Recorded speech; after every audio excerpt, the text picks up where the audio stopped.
వర్షాకాలం ప్రారంభం కావడంతో భద్రాద్రి కొత్తగూడెం జిల్లా యంత్రాంగం అప్రమత్తమైంది. ముఖ్యంగా గోదావరి వరదల ప్రభావం ఎక్కువగా ఉండే భద్రాచలంలో ముందస్తు చర్యలు వేగవంతం చేస్తుంది.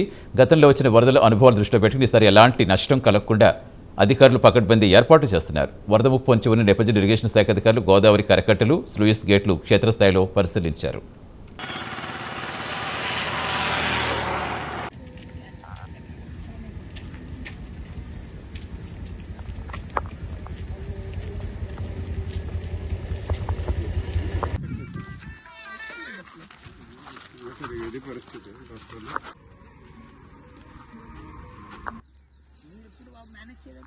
అంటే అట్లా వేరే ప్రాబ్లం ఏమైంది సార్? ఫ్లడ్ లెవెల్ అది just 36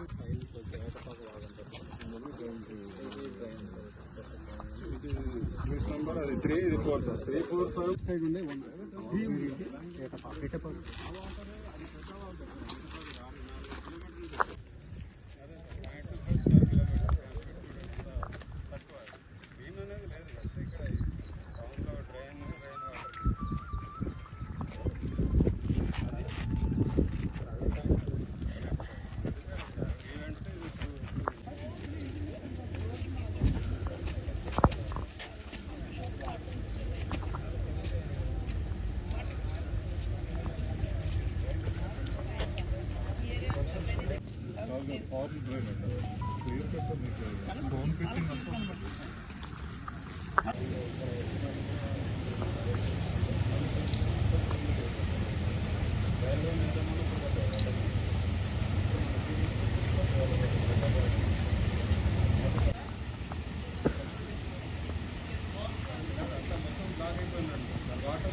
Polavaram back water effect గురించి మన భద్రాచలం పట్టణానికి 8 స్లూయిస్లు తూములు ఉన్నాయి. స్లూయిస్లు, అవుట్ఫాల్ స్లూయిస్లు అంటాం.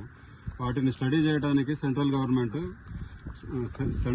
CWC అంటాం, సెంట్రల్ వాటర్ కమిషన్ నుంచి ఒక కమిటీని వేశారు.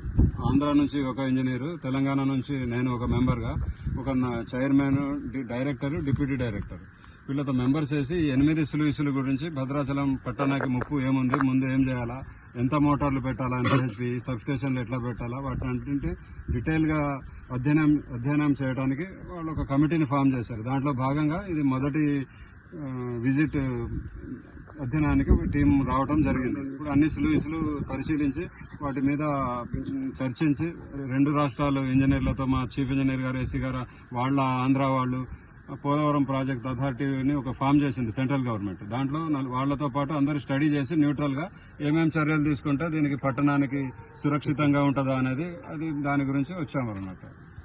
దాంట్లో సరే, ఇప్పుడు మన ఆంధ్రాకి సంబంధించి అంటే ఆ సైడ్ ఆఫీసర్లతో కోఆర్డినేషన్ లేక గోడ కూడా కూలిపోయింది కదా. అవునండి.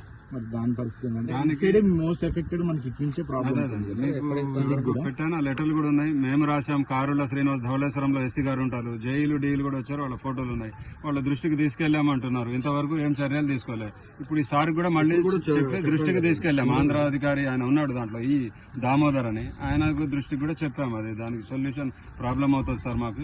ఇదే కాదు, గోడ కాదు, 2 తూముల గురించి కూడా మీరు చర్యలు తీసుకోవాలి. పని చేస్తున్నాయో లేదో మేము వెళ్ళలేము, చేయలేము. అది ఎందుకంటే మీరు చేయాల్సిందే అది సార్. మరి అంటే ఇప్పుడు దానివల్లే కదా ఇప్పుడు మేజర్ ఇటు మొత్తం ప్రాబ్లం ఏం లేదు సార్ భద్రాచలం వైపు. అటు నుంచి మరి ఆ బ్యాక్ వాటర్ తోటి కంప్లీట్ గా మళ్ళీ మునిగిపోయింది మన రాజపేట. అవునండి, ఆ ఏరియా అదే సమస్య ఉంది. తుమ్మల గారు కూడా మా ఆంధ్ర విజయవాడ వెళ్ళినప్పుడు దృష్టికి తీసుకెళ్లారు, మాట్లాడారని తెలిసింది.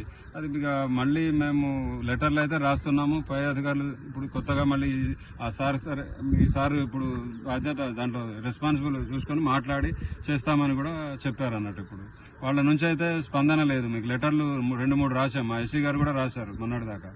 దానికి స్పందన లేదు. అది ఏం చర్యలు తీసుకోలేదు ఇంతవరకు.